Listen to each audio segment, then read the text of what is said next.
few years ago, I broke into my own house. I had just driven home. It was around midnight in the dead of Montreal winter. I'd been visiting my friend Jeff across town, and the thermometer on the front porch read minus 40 degrees. It was very cold. And as I stood on the front porch fumbling in my pockets, I found I didn't have my keys. In fact, I could see them through the window lying on the dining room table where I had left them. So I quickly ran around and tried all the other doors and windows, and they were locked tight. I thought about calling a locksmith. At least I had my cell phone, but at midnight, it could take a while for a locksmith to show up, and it was cold. I couldn't go back to my friend Jeff's house for the night because I had an early flight to Europe the next morning, and I needed to get my passport in my suitcase.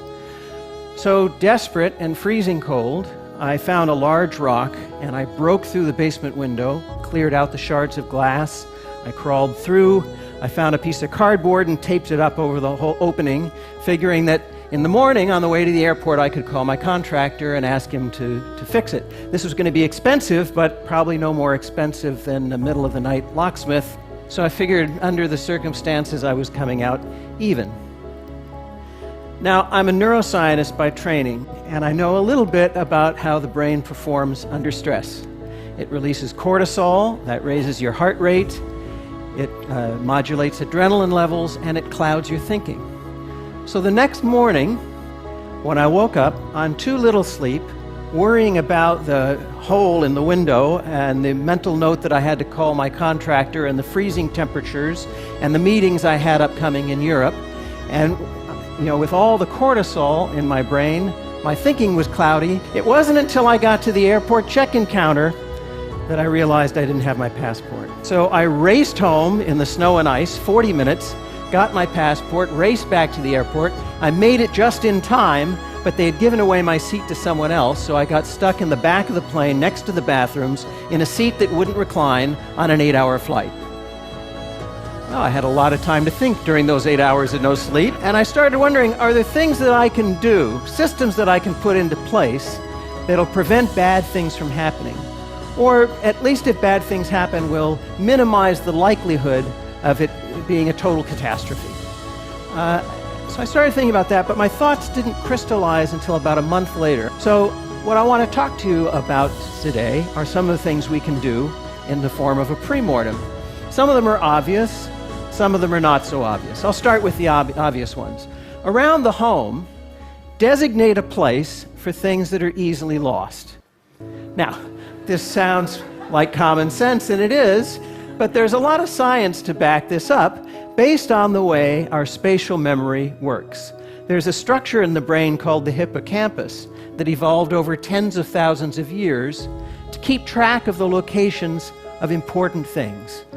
Where the well is, where fish can be found, that stand of fruit trees, where the friendly and enemy tribes live. The hippocampus is the part of the brain that in London taxi cab drivers becomes enlarged. It's the part of the brain that allows squirrels to find their nuts. And if you're wondering, somebody actually did the experiment where they cut off the olfactory sense of the squirrels, and they could still find their nuts. They weren't using smell, they were using the hippocampus, this exquisitely evolved mechanism in the brain for finding things. But it's really good for things that don't move around much, not so good for things that move around. So this is why we lose car keys and reading glasses and passports. So in the home, designate a spot for your keys, a hook by the door, maybe a decorative bowl, for your passport, a particular drawer, for your reading glasses, a particular table. If you designate a spot and you're scrupulous about it, your things will always be there when you look for them. What about travel? Take a cell phone picture of your credit cards, your driver's license, your passport, mail it to yourself so it's in the cloud. If these things are lost or stolen, you can facilitate replacement. Now, these are some rather obvious things. Remember, when you're under stress, the brain releases cortisol. Cortisol is toxic, and it causes cloudy thinking. So part of the practice of the pre-mortem is to recognize that under stress, you're not going to be at your best, and you should put systems in place. And there's perhaps no more stressful a situation than when you're confronted with a medical decision to make. And at some point, all of us are going to be in that position where we have to make a very important decision about the future of our medical care or that of a loved one to help them with the decision. And so I want to talk about that, and I'm going to talk about a very particular medical condition, but this stands as a proxy for all kinds of medical decision-making, and indeed for financial decision-making and social decision-making, any kind of decision you have to make that would benefit from a rational assessment of the facts. So, suppose you go to your doctor and the doctor says, I just got your lab work back, your cholesterol's a little high. Now, you all know that high cholesterol is associated with an increased risk of cardiovascular disease, heart attack, stroke, and so you're thinking having high cholesterol isn't the best thing, and so the doctor says, you know, I'd like to give you a drug that'll help you lower your cholesterol, a statin. And you've probably heard of statins. You know that they're among the most widely prescribed drugs in the world today. You probably even know people who take them. And so you're thinking, yeah, give me the statin. But there's a question you should ask at this point, a statistic you should ask for that most doctors don't like talking about, and pharmaceutical companies like talking about even less. It's for the number needed to treat. Now, what is this, the NNT? It's the number of people that need to take a drug or undergo a surgery or any medical procedure before one person is helped. And you're thinking, what kind of crazy statistic is that? Why, the number should be 1. My doctor wouldn't prescribe something to me if it's not going to help. But actually, medical practice doesn't work that way. And it's not the doctor's fault. If anybody's fault, it's the fault of scientists like me. We haven't figured out the underlying mechanisms well enough. But GlaxoSmithKline estimates that 90% of the drugs work in only 30 to 50% of the people. So the number needed to treat for the most widely prescribed statin, what do you suppose it is? How many people have to take it before one person's helped? 300.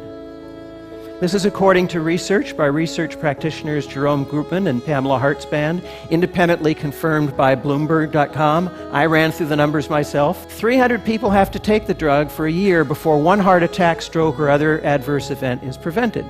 Now, you're probably thinking, well, okay, 1 in 300 chance of lowering my cholesterol. Why not, doc? Give me the prescription anyway. But you should ask at this point for another statistic, and that is, tell me about the side effects, right? So for this particular drug, the side effects occur in 5% of the patients. But now you're thinking, well, 5%, not very likely it's going to happen to me. I'll still take the drug. But wait a minute. Remember, under stress, we're not thinking clearly. So think about how you're going to work through this ahead of time so you don't have to manufacture the chain of reasoning on the spot. So the idea of the premortem is to think ahead of time to the questions that you might be able to ask that will push the conversation forward. You don't want to have to manufacture all of this on the spot. And you also want to think about things like quality of life, because you have a choice oftentimes. Do I want a shorter life that's pain-free, or a longer life that might have a great deal of pain towards the end? These are things to talk about and think about now with your family and your loved ones. You might change your mind in the heat of the moment, but at least you're practiced with this kind of thinking. Remember, our brain under stress releases cortisol. And one of the things that happens at that moment is a whole bunch of systems shut down. There's an evolutionary reason for this. Face to face with a predator, you don't need your digestive system or your libido or your immune system, because if your body is expending metabolism on those things and you don't react quickly, you might become the lion's lunch, and then none of those things matter.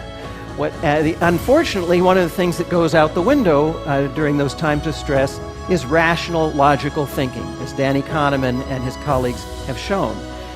So we need to train ourselves to think ahead to these kinds of situations. I think the important point here is recognizing that all of us are flawed. We all are going to fail now and then.